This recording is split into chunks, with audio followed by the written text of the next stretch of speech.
Hey family. Um, okay, so Charlotte from Simorisa called me up and she said I should do a recording. So that's why I'm doing it. I'm not trying to be famous. um, Around the issues of dealing with teams virtually, how are we handling it, and potential solutions and suggestions and recommendations for people who are in a similar space.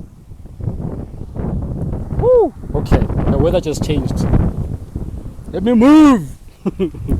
Anyway, guys, so one is to continue with the discipline, to continue with helping your employees and your teams understand that they're still at work. You know, if they have an understanding of that, it makes life a whole lot easier because it means their attitude will be switched on in a particular way. They will find themselves waking up early, taking a bath, doing their faces, and dressing decently. You don't have to dress in a suit like me, you see. White shirt, very clean. You can see that it's clean.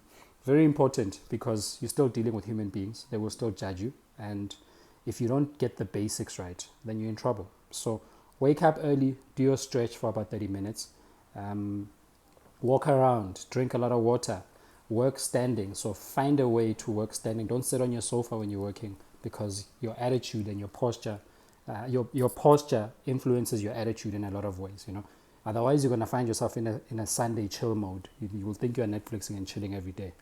Meanwhile, you've got deliverables to do, but you can't think creatively. It's because of the environment that you're in. Home is called home for a reason. It's far more comfortable. Only um, introverts as well as freelancers get it because they've had a bit of practice, you know. And then in terms of how we collaborate, we use a couple of tools. We use WhatsApp a lot, so we do a lot of WhatsApp calls, WhatsApp texts. We use a function called Zoom, a tool called Zoom. This is for team conferences, team meetings. We just onboarded ourselves onto a platform called MyTelnet.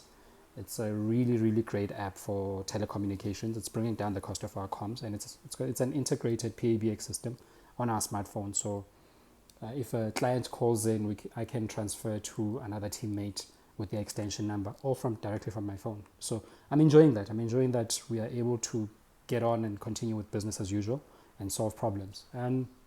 The other thing is that a lot of people are in panic mode, right? So as a business owner, ensure that you are first addressing the concerns that your team members have, and I'm talking about just the general state of being. So are they okay at home? Are they in a safe environment? Are they being taken care of? Are they taking care of themselves? Some of them don't even have food to eat, and they won't talk, you know.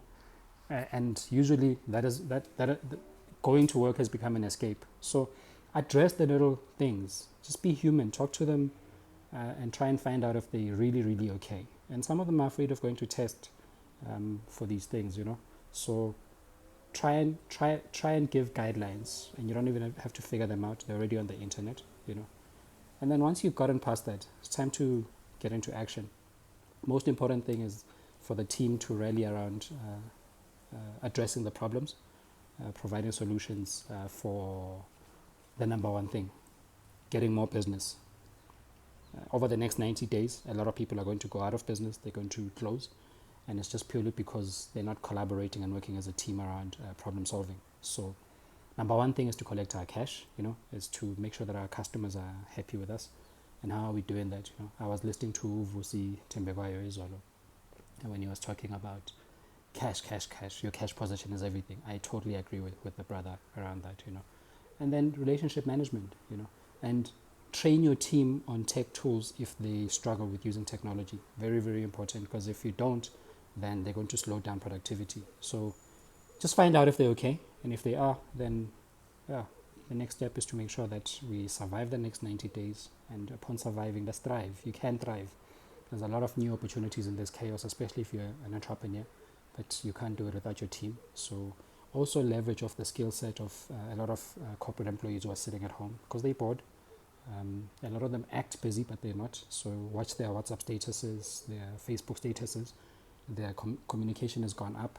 Tap into them. Tap into that social capital, and make sure that you are getting access to them, and they're helping you solve problems.